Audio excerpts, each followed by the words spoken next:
Hello guys, कैसे हो आप लोग? ये तो आप कमेंट में बता ही दीजिए। आई होप आप लोग मस्त होंगे, स्वस्थ होंगे, खुद का ध्यान रख रहे होंगे और अगर जीवन में कोई समस्या है तो बोल रहे होंगे हटाओ यार, रहने दो, देखा जाएगा।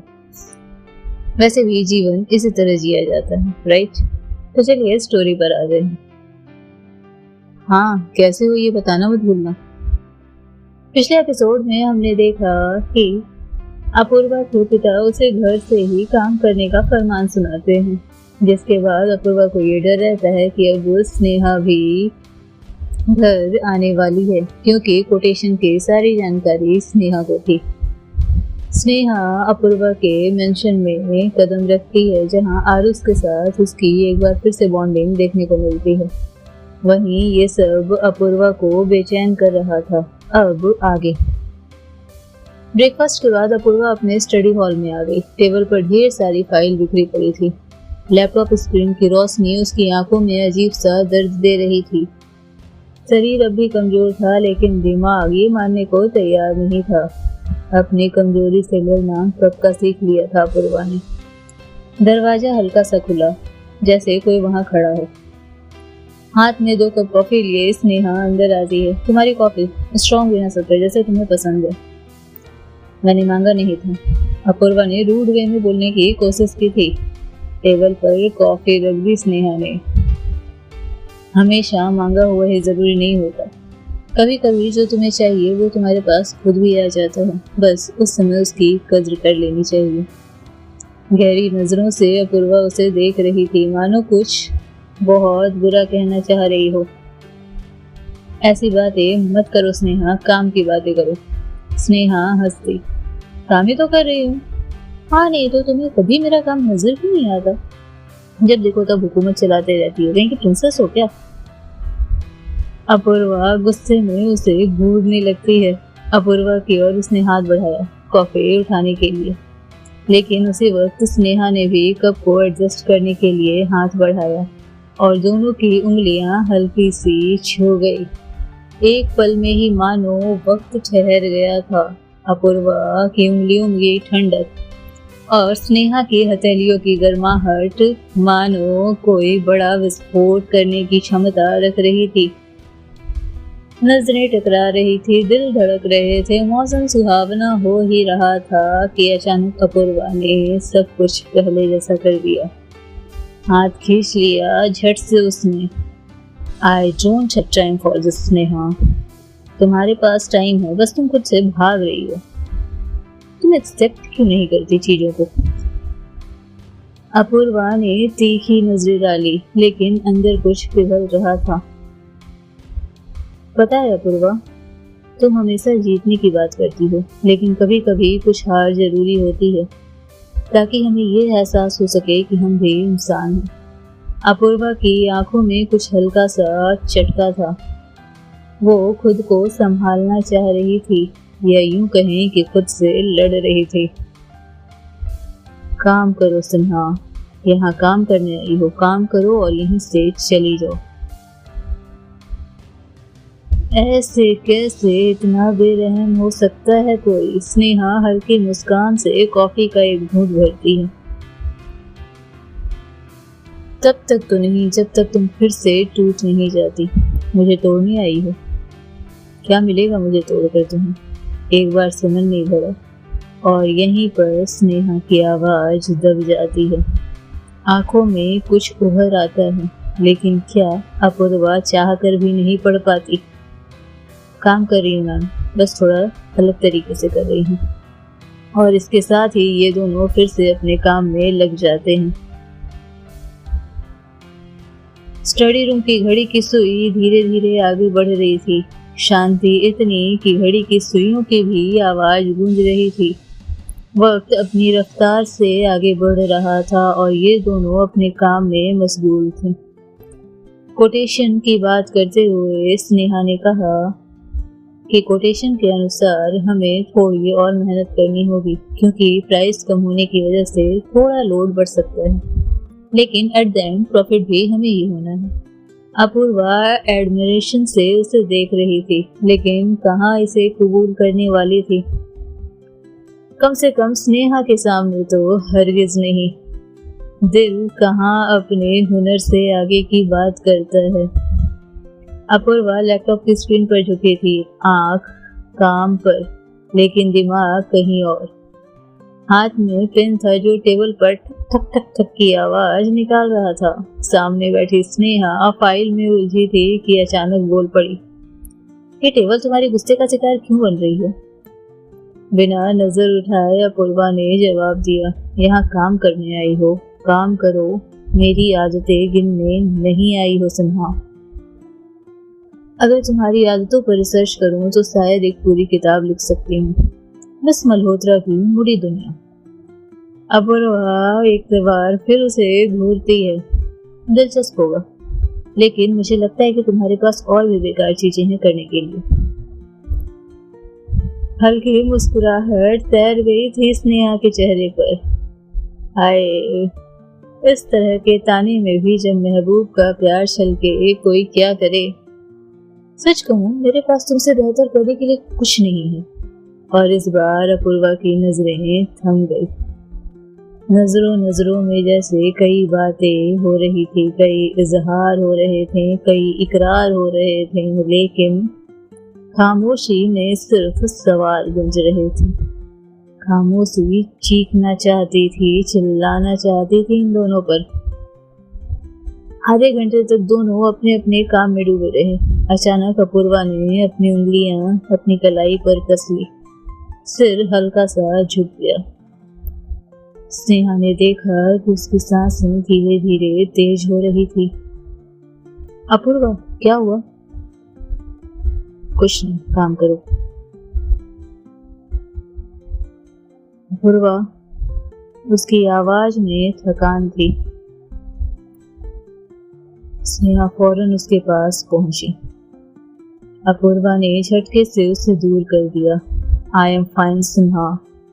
लेकिन स्नेहा उसकी बातों पर ध्यान कैसे दे सकती थी जबकि उसकी नजरें कुछ और ही देख रही थी। पास रखे पानी की बोतल उठाई और धीरे से कहा, पहले ये पियो फिर झूठ बोलना।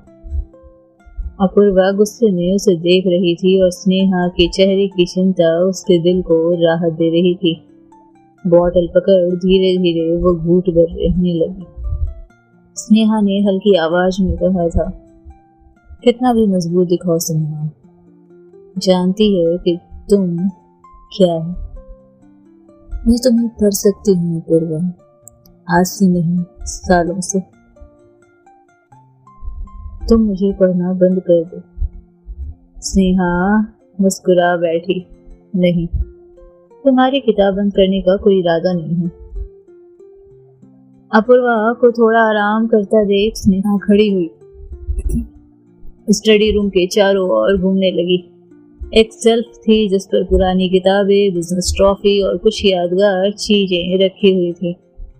स्नेहा अपूर्वा की इन कामयाबियों पर प्राउड फील कर रही थी कि अचानक उसकी नजर एक आधी खुली दरवाजे पर गई।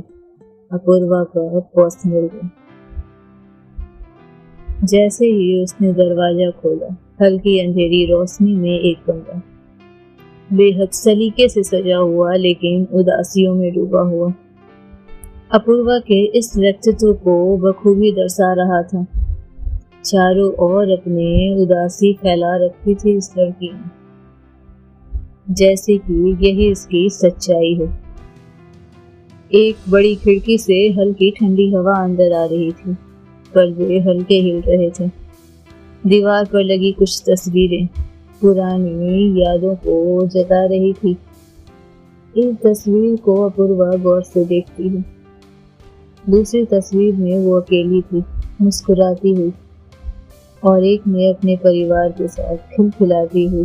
जाने कितनी पुरानी तस्वीर थी ये, क्योंकि अब की अपूर्वा का इस तस्वीर की अपूर्वा से जैसे कोई लेना देना ही नहीं रह गया था। स्नेहा अचानक ही उस तस्वीर को छूने लगती है। कभी सोचा नहीं था तुम्हारी आंखों में इतनी कहानियां छुपी होगी अपूर्वा। तभी पीछे से आवाज आती है, इस कमरे में तुम्हारे दहलीज क्यों पड़े सिन्हा? पलट कर देखा तो अपूर्वा दरवाजे पर थी, आंखों में गुस्सा या कुछ और, ये स्नेहा इस बार तो नहीं समझ पाई थी। अपूर्वा धीरे धीरे उसकी तरफ बढ़ी। ये जगह तुम्हारे लिए नहीं है। क्यों? क्या यहाँ कोई खजाना छुपा रखा है? अपूर्वा की नजरें उससे हट नहीं रही थी। हाँ, मेरे जज्बात, और तुम उन्हें चुराने नहीं आई हो, करेक्ट? चुराने नहीं, समझने आई हो। स्नेहा एकदम उसके करीब आई। दिलों की धड़कनें खुद से बढ़ गई थी। दोनों एक दूसरे में खुद को संभालने की ताकत देख रही थी। आंखों ही आंखों में जाने कितने सवाल उभर आए थे। तुम नहीं समझ पाओगी स्नेहा। क्या पता, शायद मैं ही वो इकलौती हूँ जो समझ सकती हूँ। लेकिन तुम ये नहीं मानोगी, है ना? दोनों के बीच की दूरी बस एक सांस की थी। एक गहरी सांस लेते हुए अपूर्वा पीछे हट गई। इस कदर दिल को जलाना भी सही कहाँ था। इस कदर भी गहराई में उतर कर वापस चले जाना सही कहाँ था। लेकिन अब सब सही था। दिलों के अपने राज होते हैं, उसके बिखरने की अपनी कहानी होती है और उसके टूटने का अपना मसला होता है। मसला जो दुनिया की भीड़ से अलग है। ये मेरा पर्सनल स्पेस है, दोबारा यहाँ आने की हिम्मत मत करना। स्नेहा कुछ नहीं कहती, बस अपूर्वा की आंखों में देखती है। ठीक है, नहीं आऊंगी, लेकिन अगर कभी तुम्हें लगे कि तुम्हें किसी की जरूरत है तो मुझे रोकना मत। आंखों में कुछ पिघल गया था अपूर्वा के, लेकिन लब जैसे अब भी ये राहत स्नेहा को देने के मूड में तो नहीं थे। जाते जाते उसने सिर्फ इतना कहा, जिन दरवाजों पर ताले होते हैं वहीं सबसे गहरे राज छिपे होते हैं। पर कुछ लोग चोर नहीं होते, बस उनके पास सही चाबी होती है। अपूर्वा ने दरवाजा बंद कर दिया। कमरे का या दिल का उसे समझ नहीं आया, लेकिन उसके दिल के दरवाजे पर ये हुई ये दस्तक उसके जवाब से बिल्कुल मैच नहीं खा रही थी। क्यों बार बार स्नेहा को खुद से दूर करने की जी तोड़ मेहनत कर रही थी अपूर्वा? क्यों उन नजरों में समाते समाते खुद को वहां से निकाल ले रही थी अपूर्वा? हमारी तरफ अब वो नजर कम देखते हैं, वो नजर नहीं जिनको हम देखते हैं। अपूर्वा अपने कैबिन के खिड़की से बाहर देख रही थी। बारिश की हल्की फुहार बगीचे की घास को भिगो रही थी, लेकिन अंदर का माहौल गर्म था। स्टडी रूम में दूर बैठी स्नेहा हल्की मुस्कान के साथ काम कर रही थी। तो मल्होत्रा मैम, मुझे समझाइए कि आप इतनी परफेक्ट होने के बावजूद हर चीज को ओवरथिंक क्यों करती हैं? क्योंकि मैं गलतियां अफोर्ड नहीं कर सकती सिन्हा। स्नेहा ने एक चुप्पी ली और फिर कहा, और जो गलती पहले कर चुकी हो उसका क्या? कांप गई थी अपूर्वा इस लफ्ज से। टूट गया था कुछ उसके अंदर। याद आ गई थी उससे स्नेहा की वो बेचारी भरी आंखें, लेकिन देर हो चुकी थी। उस वक्त भी और अब भी। थम गई थी वो। पेन को कसकर जकड़ लिया उसने, जैसे अपने शरीर का, अपनी आत्मा का सारा भार वो उस पेन को दे रही है। तुम्हारा काम है रिपोर्ट चेक करना, मेरी जिंदगी के फैसले नहीं सुनना। मुस्कुरा पड़ी स्नेहा। दबा लिया दर्द उसने। तुम्हारी जिंदगी के फैसले? तुम सच में सोचती हो ये सिर्फ तुम्हारी जिंदगी के फैसले थे? और एक सन्नाटा। एक ऐसा सन्नाटा जिसे तोड़ना शायद दोनों के बस की बात नहीं थी। दो आंखें एक दूसरे के सामने थी, बेताब थी, लेकिन एक दिल अब भी खुद को रोकने में लगा हुआ था। जुबां पर ताले लगाए गए थे। कब समय बीत गया किसी को पता ही नहीं चला और स्नेहा के जाने का समय हो गया।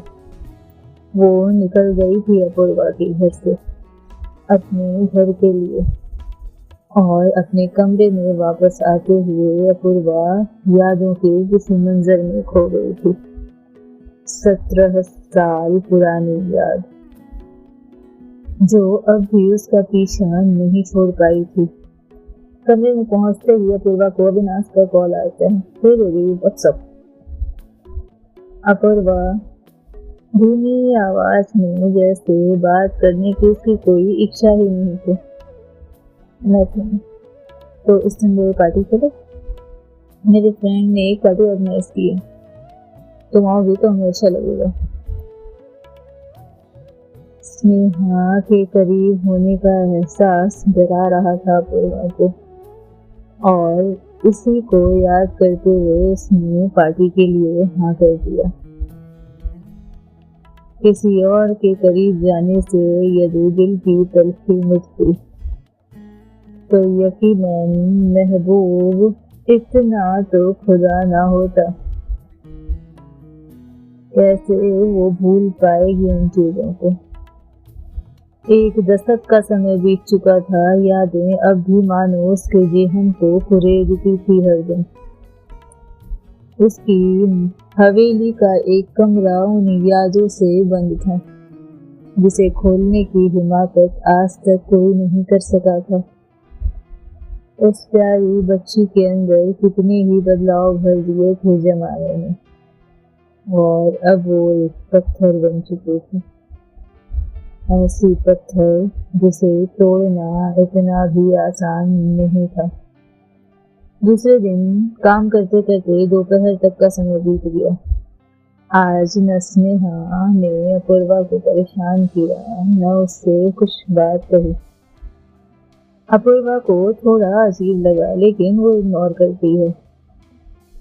इधर स्नेहा बैठी बैठी अपने काम पूरे कर रही थी। लगातार 10 फाइल्स को उसने खगार लिया था, लेकिन अब भी परेशान नजर आ रही थी।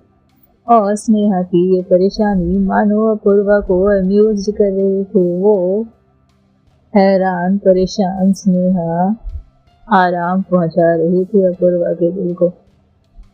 अपूर्वा ने कई घंटे से कुछ नहीं खाया था। बॉडी अब भी वीक थी। कॉफी के सहारे खुद को उसने जगा रखा था कि अचानक उसकी उंगलियां कांपी।